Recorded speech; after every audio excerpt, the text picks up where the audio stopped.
Well, hello, and welcome to the Cory Doctorow podcast. I'm back from Toronto, sat in my office, and more or less over my jet lag, kind of. It's actually been a very good week for getting over jet lag. The baby has slept really well since we got back, although she seems to have some kind of non-specific tummy bug that's getting her up at like 11 o'clock every night for about half an hour with what looks like wind pains or something. Probably more than you needed to know. Anyway, the big news from last week is that I won the White Pine Award for Best Young Adult Novel as voted by the students of the Ontario High School student system. Something like 250,000 students vote from among 10 books chosen by the Ontario Library Association that they've all read. The award was given out at Harbourfront in Toronto, where I managed to meet hundreds and hundreds of readers, just unbelievably enthusiastic young readers who were really cool, and along with my fellow nominees who were also really cool. And coolest of all, apart from actually winning the award, Bedad Esfabod, I think I pronounced that right. He came along and produced a great reel of stop motion animation from still photos of the whole event that you can see on craphound.com. If you scroll down, there's a little YouTube video of it. So it's my first day back in the office, and it's been an incredibly productive day, I have to say. I sorted out my 2008 tax, finally, more or less. I got the baby's passport renewal filed, more or less. Sorted out all the paperwork that had piled up since I left 2 weeks ago, more or less.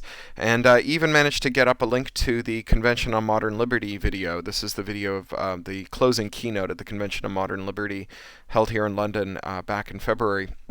Among the final panelists with me was Billy Bragg, who's a longtime hero of mine, and so we were asked to give the closing keynote along with two or three other panelists from PEN, the writers' organization, and it went really well. It was a great panel, and it was good to see that video. It was months since I did it, and I kind of did it off the top of my head. I didn't really know what to expect until we got up on stage, so it was good to see that I didn't make a total idiot of myself. And again, that's up on craphound.com as well. Most exciting for me today is that I have a copy of the new Daniel Pinkwater here for me to give a blurb on. Daniel Pinkwater, as you'll know if you read Boing Boing, is just about my favorite writer of all time. And there's in fact a review of one of his older novels, a book called The Education of Robert Nivkin, which is must read, doesn't even begin to cover it. Just a fantastic book. Queued to go up on Boing Boing today, so you'll see that if you're a Boing Boing reader today. Anyway, time to get on with Someone Comes to Town, Someone Leaves Town, the 20th part in this reading series. More than halfway through now, so I should be done in probably about 18, 19 weeks, which would make this whole thing be an almost year-long journey, which is really quite amazing to me. Alan dragged all of his suitcases up from the basement to the living room, from the tiny tin valise plastered with genuine vintage deco railway stickers to the steamer trunk that he'd always intended to refurbish as a bathroom cabinet. He hadn't been home in 15 years. What should he bring? Clothes were the easiest. It was coming up on the cusp of July and August, and he remembered boyhood summers on the mountain slope abuzz with black flies and syrupy heat. White t-shirts, lightweight trousers, high-tech hiking boots that breathed, a thin jacket for the mosquitoes at dusk. He decided to pack 4 changes of clothes, which made a very small pile on the sofa. Small suitcase. The little rolling carry-on? The wheels would be useless on the rough cave floor. He paced and looked at the spines of his books, and paced more into the kitchen. It was a beautiful summer day, and the tall grasses in the backyard nodded in the soft breeze. He stepped through the screen door and out into the garden and let the wild grasses scrape over his thighs. Ivy and wild sunflowers climbed the fence that separated his yard from his neighbor's, and through the chinks in the green armor he saw someone moving. Mimi. Pacing her garden, neatly tended vegetable beds, some flowering bulbs, skirt and a cream linen blazer that rucked up over her shoulders, moving restlessly, powerfully. Alan's breath caught in his throat. Her pale round calves flashed in the sun. He felt himself harden painfully. He must have gasped or given some sign, or perhaps she heard his skin tighten over his body into a great goose-pimply mass. Her head turned. Their eyes met, and he jolted. He was frozen in his footsteps by her gaze. One cheek was livid with a purple bruise. The eye above it slitted and puffed. She took a step toward him, her jacket opening to reveal a shapeless gray sweatshirt stained with food and blood. "Mimi," he breathed. She squeezed her eyes shut, face turning into a fright mask. "Abel," she said. "Nice day." "Are you all right?" he said. He'd had his girls, his employees, show up for work in this state before. He knew the signs. "Is he in the house now?" She pulled up a corner of her lip into a sneer, and he saw that it was split, and a trickle of blood wet her teeth and stained them pink. "Sleeping," she said. He swallowed. "I can call the cops or a shelter or both." She laughed. "I gave as good as I got," she said. "We're more than even." "I don't care," he said. "Even is irrelevant. Are you safe?" "Safe as houses," she said. "Thanks for the concern." She turned back toward her back door. "Wait," he said. She shrugged, and the wings under her jacket strained against the fabric. She reached for the door. He jammed his fingers into the chain link near the top and hauled himself scrambling over the fence, landing on all fours in a splintering of tomato plants and sticks. He got to his feet and bridged the distance between them.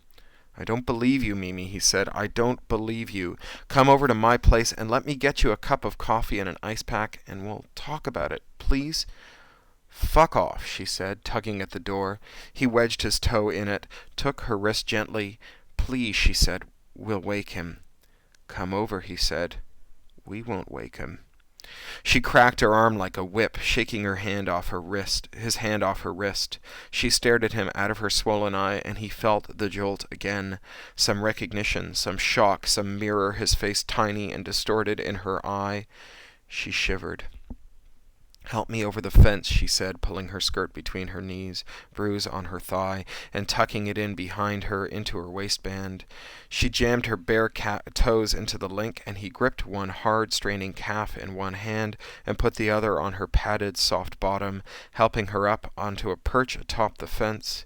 He scrambled over and then took one bare foot, one warm calf, and guided her down. "Come inside," he said. She'd never been in his house. Natalie and Link went in and out to use his bathroom while they were enjoying the sunset on his porch or to get a beer, but Mimi had never crossed his threshold. When she did, it felt like something he'd been missing there had been finally found. She looked around with a hint of a smile on her puffed lips.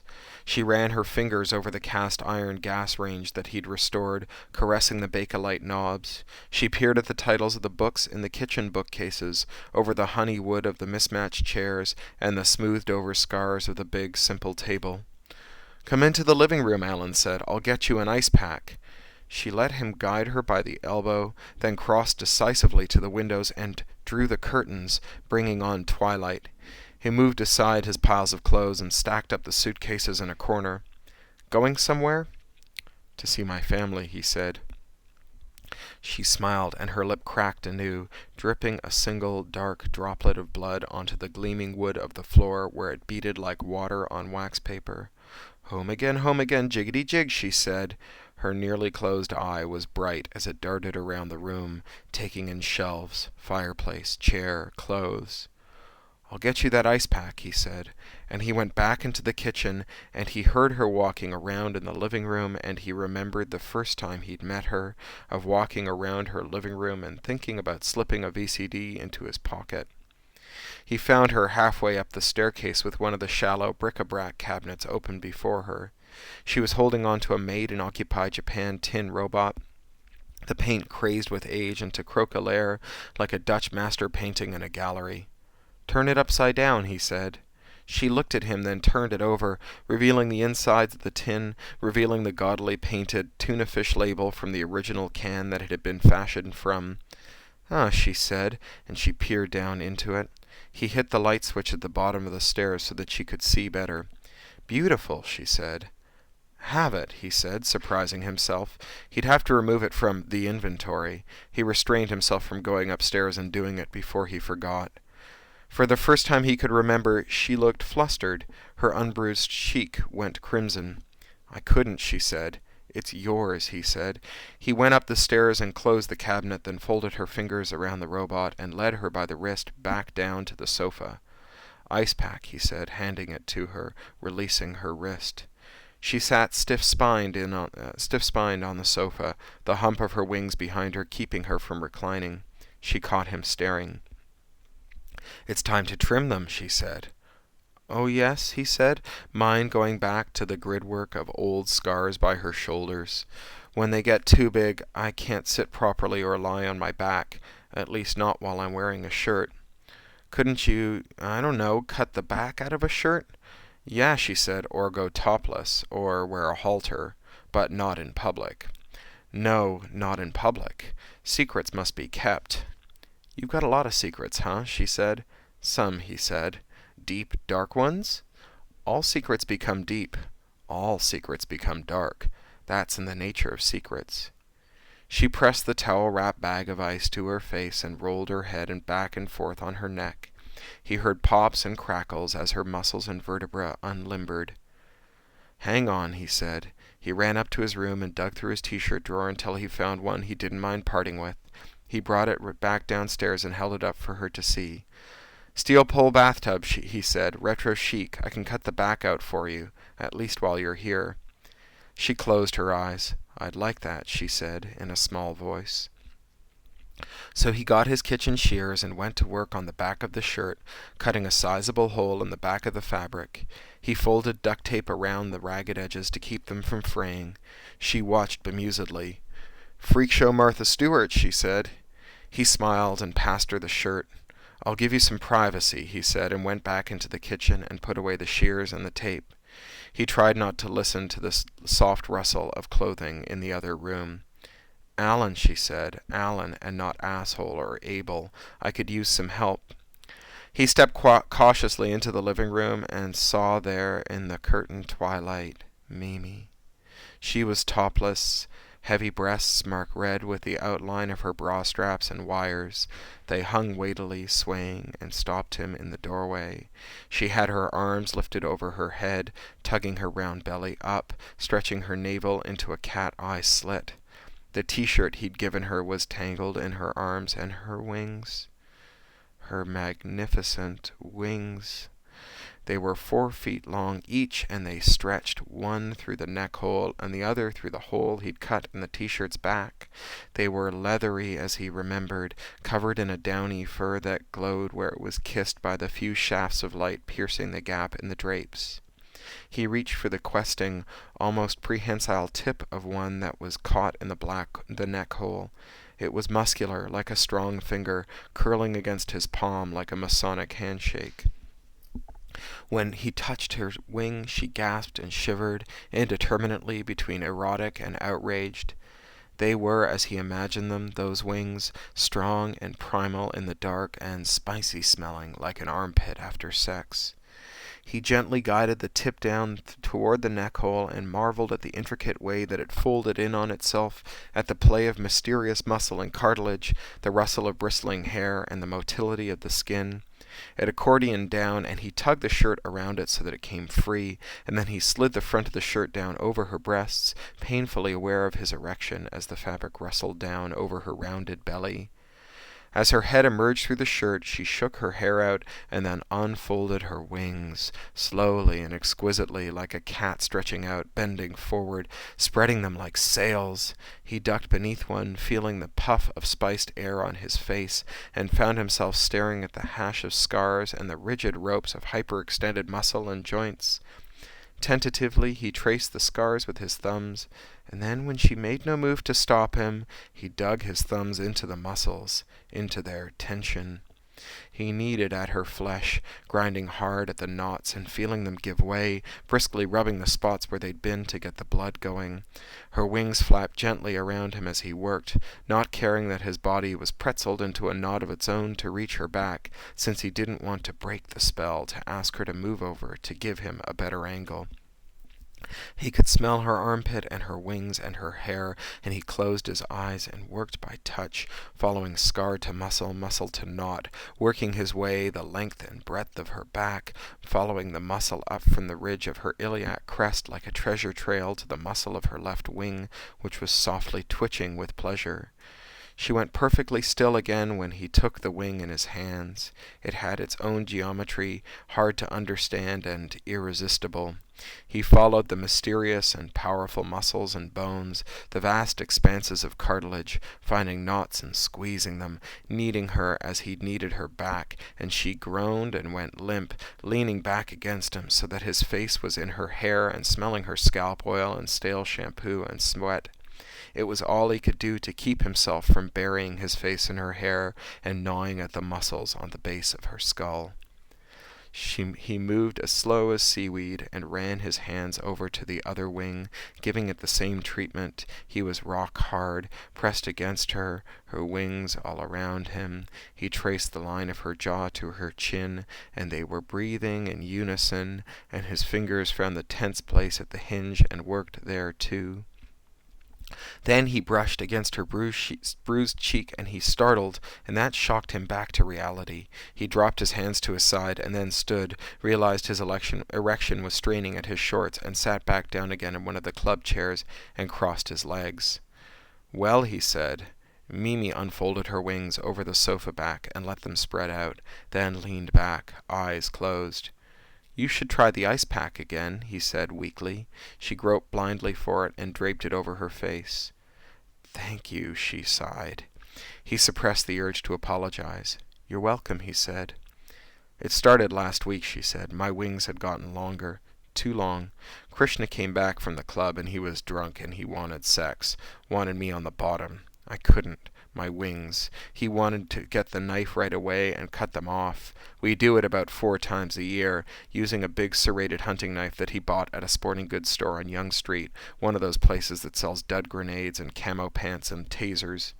She opened her eyes and looked at him, then closed them. He shivered and a goose walked over his grave. "We do it in the tub. I stand in the tub, naked, and he saws off the wing right to my shoulders. I don't bleed much. He gives me a towel to bite on when he cuts, to scream into, and then we put them in the garden trash bags, and he puts them out just before the garbage men arrive, so the neighborhood dogs don't get at them for the meat." He noticed that he was gripping the armrest so tightly that his hands were cramping. He pried them loose and tucked them under his thighs.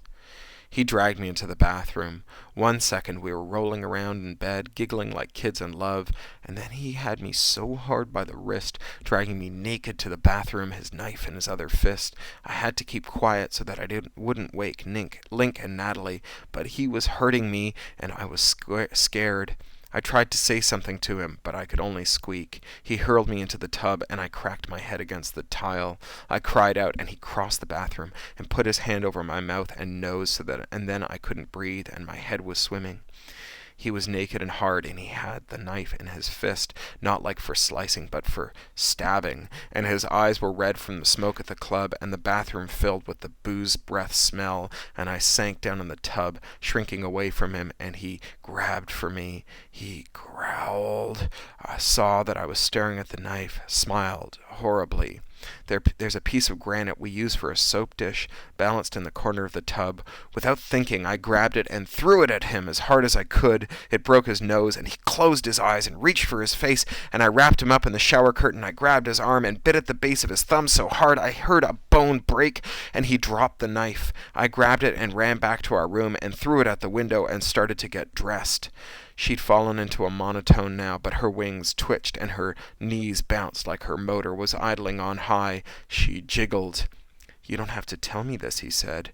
She took off the ice pack. "Yes, I do," she said. Her eyes seemed to have sunk into her skull, vanishing into dark pits. He thought that her eyes were blue or green, but they looked black now. "All right," he said. "All right," she said. He came through the door, and I didn't scream. I didn't want to wake up Link and Natalie. Isn't that stupid? But I couldn't get my sweatshirt on, and he would have seen my wings. And they would have seen my wings. He looked like he was going to kill me, really. Hands and claws, crouched down low like a chimp, ready to grab, ready to swing, and I was back in a corner again, just wearing track pants. He didn't have the knife this time, though. When he came for me, I went limp, like I was too scared to move, and squeezed my eyes shut, listened to his footsteps approach, felt the creak of the bed as he stepped on it, felt his breath as he reached for me. I exploded. I've read books on women's self-defense, and they talk about that, about exploding. You gather in all your energy and squeeze it tight, then blammo, boom, you explode. I was aiming for his soft parts, balls, eyes, nose, sternum, ears. I'd misjudged where he was, though, so I missed most of my targets. And then he was on me, kneeling on my tits, hands at my throat. I bucked him, but I couldn't get him off. My chest and throat were crushed, my wings splayed out behind me. I flapped them and saw his hair move in the breeze. He was sweating hard, off his forehead and off his nose and lips. It was all so detailed and silent. Neither of us made a sound louder than a grunt, quieter than our sex noises. Now I wanted to scream, wanted to wake up Link and Natalie, but I couldn't get a breath. I worked one hand free and reached for the erection that I could feel just below my tits, reached as fast as a striking snake, grabbed his balls, and yanked, and I squeezed like I was trying to tear them off. I was. Now he was trying to get away, and I had him cornered. I kept squeezing. That's when he kicked me in the face. I was dazed. He kicked me twice more, and I ran downstairs and got a parka from the closet and ran out into the front yard and out to the park and hid in the bushes until morning. He was asleep when I came back in, after Natalie and Link had gone out. I found the knife beside the house, and I went up to our room, and I stood there by the window, listening to you talk to them, holding the knife. She plumped herself up on the cushions and flapped her wings once, softly, another puff of that warm air wafting over him. She picked up the tin robot he'd given her from the coffee table and turned it over in her hands, staring up its skirts at the tuna fish illustrations and the Japanese ideograms. I had the knife, and I felt like I had to use it. You know Chekhov. If a gun is on the mantel in the first act, it must go off in the third. I write one-act plays, wrote, but it seemed to me that the knife had been in Act 1 when Krishna dragged me into the bathroom. Or maybe Act 1 was when he brought it home after I showed him my wings. And Act 2 had been my night in the park, and Act 3 was then, staring over him with the knife, cold and sore and tired, looking at the blood crusted on his face. Her face and her voice got very, very small, her expression distant. I almost used it on myself. I almost opened my wrists onto his face. He liked it when I rode his face, liked the hot juices, seemed mean-spirited to spill all that hot juice and deny him that pleasure. I thought about using it on him too, but only for a second. Only for a second. And then he rolled over and his hands clenched into fists in his sleep, and his expression changed like he was dreaming about something that made him angry, so I left. Do you want to know about when I first showed him these? She said, and flapped her wings lazily. She took the ice pack from her face, and he could see that the swelling had gone down, the discoloration had faded to a dim shadow tinged with yellows and umbers. He did, but he didn't. The smell of her great wings was strangely intimate, that smell more intimate than his touches, or the moment in which he'd glimpsed her fine, weighty breasts, with their texture of stretch marks and underwire grooves. He was awkward, foolish feeling. I don't think I do, he said at last. I think that we should save some things to tell each other for later. She blinked, slow and lazy, and one tear rolled down and dripped off her nose, splashing on the red t-shirt and darkening it to winish purple. Will you sit with me? She said. He crossed the room and sat on the other end of the sofa, his hand on the seam that joined the two halves together, crossing the border into her territory, an invitation that could be refused without awkwardness. She covered his hand with hers, and hers was cold and smooth, but not distant, immediate, scritching and twitching against his skin.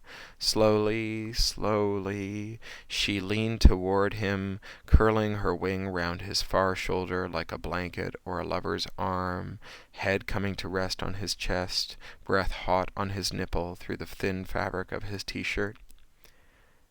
"Alan," she murmured into his chest. "Yes." "What are we?" she said. "Huh?